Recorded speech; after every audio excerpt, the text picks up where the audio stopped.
আগে গণভোট না হয় এই নির্বাচনই অবৈধ হবে।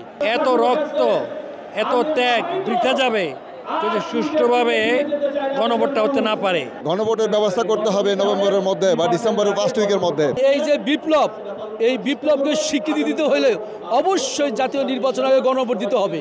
যদি জাতীয় নির্বাচনের আগে গণভোট না দেওয়া হয় তাহলে এই সরকারও অবৈধ, এই বিপ্লবও অবৈধ, এই সমস্ত কার্যক্রম অবৈধ।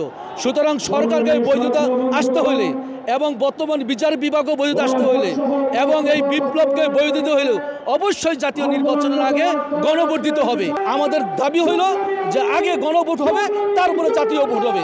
তাহলে এই জুলাই সনদ স্বীকৃতি পাবে, এই সরকার স্বীকৃতি পাবে, নির্বাচন স্বীকৃতি পাবে। আর যদি আগে গণভোট না হয় এই নির্বাচনই অবৈধ হবে। এই নির্বাচনই জনগণের কাছে এবং জাতির কাছে সারা বিশ্বের কাছে অ্যাকসেপ্টেবল হবে না।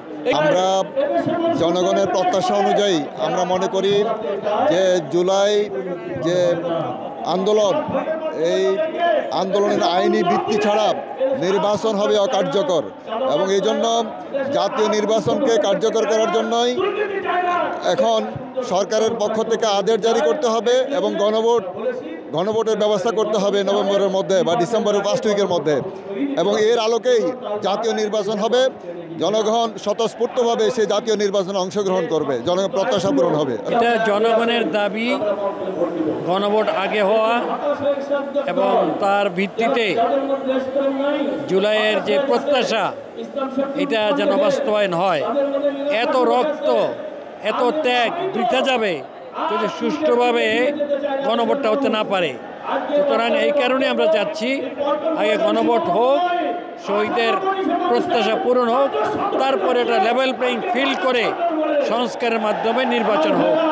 ফেব্রুয়ারি মাসেই জাতীয় নির্বাচন হোক, তবে জাতীয় নির্বাচনের আগে জুলাই জাতীয় সনদের আদেশ এবং গণভোট হওয়াটা এটা ছাত্র জনতার প্রাণের দাবি। কারণ জুলাই জাতীয় সনদের ভিত্তি আইনি ভিত্তি না হলে এবং গণভোটে যদি সেটা আইনি ভিত্তি না পায় তাহলে এর আলোকেই জাতীয় নির্বাচন হইতে হবে। জুলাই জাতীয় সনদেরটাই হচ্ছে এই নির্বাচনের জন্য আগে হওয়াটার প্রত্যাশা। আমরা মনে করি সরকার আগে গণভোটের আদেশ জারি করবে, তারপরে জাতীয় নির্বাচন।